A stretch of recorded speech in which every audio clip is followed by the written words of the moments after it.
Bismillahirrahmanirrahim. Assalamualaikum warahmatullahi wabarakatuh. Kami dari kelompok 3 mata kuliah Supervisi Manajerial akan menjelaskan suatu makalah yang berjudul Manajemen dan Kepemimpinan Sekolah yang beranggotakan Ali Nur Mahmudi, Alif Yariniza, dan saya sendiri Hasliza Awalia.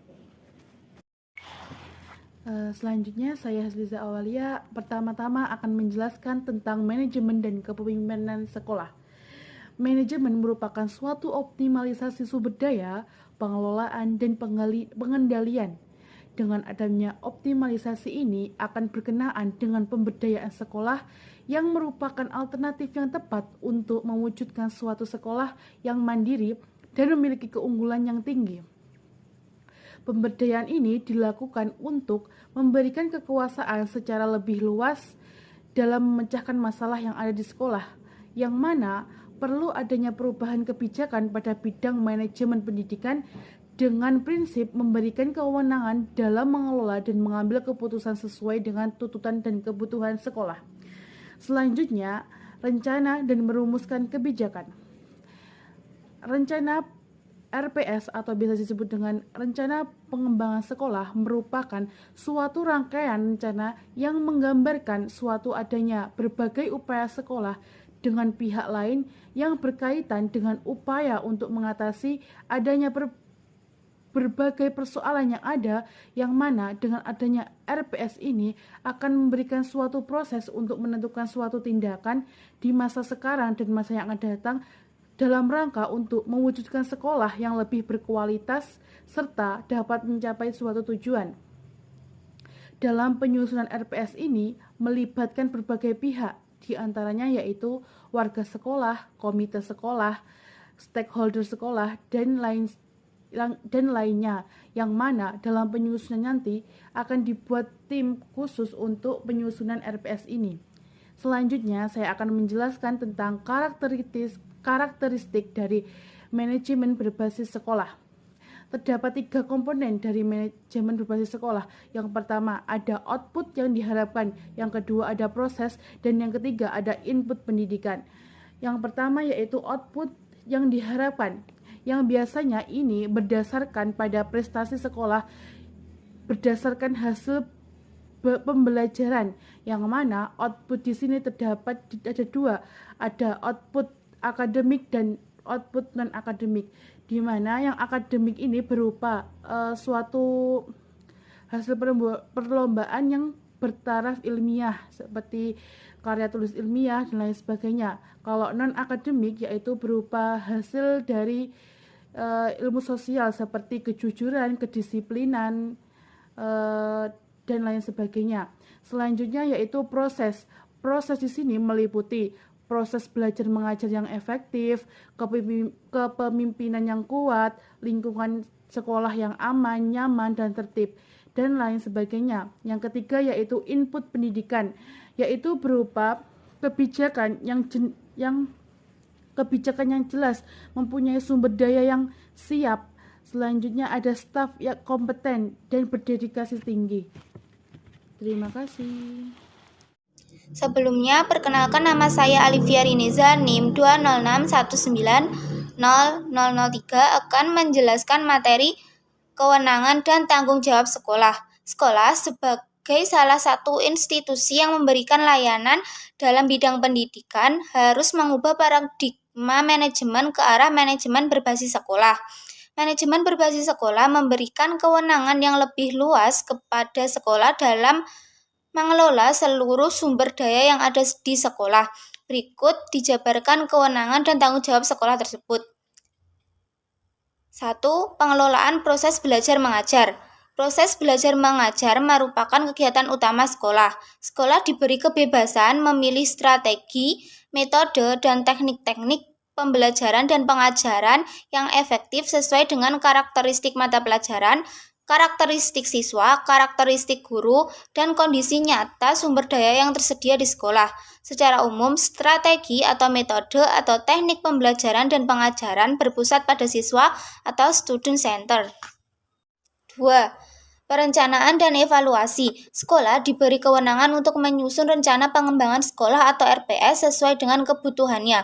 Kemudian dari hasil analisis kebutuhan sekolah membuat rencana peningkatan pemerataan, mutu, relevansi, dan efisiensi sekolah. Untuk itu, sekolah harus melakukan evaluasi, khususnya evaluasi yang dilakukan secara internal. 3. Pengelolaan kurikulum. Kurikulum yang dibuat oleh pemerintah pusat adalah kurikulum standar yang berlaku secara nasional, yaitu kurikulum berbasis kompetensi atau KBK. Dalam implementasinya, sekolah dapat mengembangkan, memperdalam, memperkaya, dan memodifikasi tanpa mengurangi isi kurikulum yang berlaku secara nasional, yaitu dengan melakukan diversifikasi kurikulum, mengembangkan indikator-indikatornya, dan menyusun kurikulum satuan pendidikan. 4. Pengelolaan ketenagaan. Pengelolaan ketenagaan mulai dari analisis kebutuhan, perencanaan, rekrutmen, pengembangan, hadiah dan sanksi atau reward dan punishment, hubungan kerja, sampai evaluasi kinerja tenaga kerja sekolah. 5. Pengelolaan sarana dan prasarana. Pengelolaan sarana prasarana sekolah dari proses pengadaan, pemeliharaan, perbaikan, dan penghapusan dilakukan oleh sekolah, karena sekolahlah yang paling mengetahui kebutuhan fasilitas, baik kecukupan, kesesuaian, maupun kemutakhirannya. 6. Pengelolaan keuangan. Pengelolaan keuangan, terutama pengalokasian atau penggunaan uang, sudah sepantasnya dilakukan oleh sekolah. Pengelolaan keuangan sekolah harus transparan dan akuntabel. Sekolah harus memberikan laporan keuangan secara periodik kepada pihak internal dan pihak eksternal. 7. Pelayanan siswa. Pelayanan siswa dari proses penerimaan siswa baru, pembimbingan, dan penempatan untuk melanjutkan ke jenjang yang lebih tinggi dan memasuki dunia kerja, serta pengurusan alumni harus dikelola dengan baik oleh sekolah. Pada era digitalisasi seperti sekarang ini, layanan kepada siswa dapat dilakukan secara langsung maupun tak langsung. 8. Hubungan sekolah dan masyarakat. Hubungan sekolah dan masyarakat harus dibina dengan baik melalui pelibatan masyarakat dalam dukungan moral dan finansial melalui kegiatan-kegiatan sekolah untuk meningkatkan mutu dari sekolah. Pengelolaan tersebut dibantu oleh Wakasek Humas. 9. Pengelolaan iklim sekolah. Iklim sekolah berkaitan dengan lingkungan yang produktif dan kondusif untuk belajar siswa dengan suasana yang mengutamakan kerjasama, kepercayaan, kesetiaan, keterbukaan, bangga, dan komitmen. Hasil kegiatan supervisi. Kegiatan supervisi adalah kegiatan pengawas sekolah dalam menyusun program supervisi, melaksanakan program supervisi, mengevaluasi hasil pelaksanaan program supervisi, dan melaksanakan pembimbingan dan pelatihan profesional guru. Hasil kegiatan supervisi yaitu hasil evaluasi supervisi yang berbentuk sebuah laporan disampaikan kepada Kepala Dinas Pendidikan melalui koordinator pengawas sekolah. Setiap pengawas sekolah menyusun program supervisi yang terdiri dari program tahunan untuk seluruh sekolah binaan dan program semester untuk masing-masing sekolah binaan.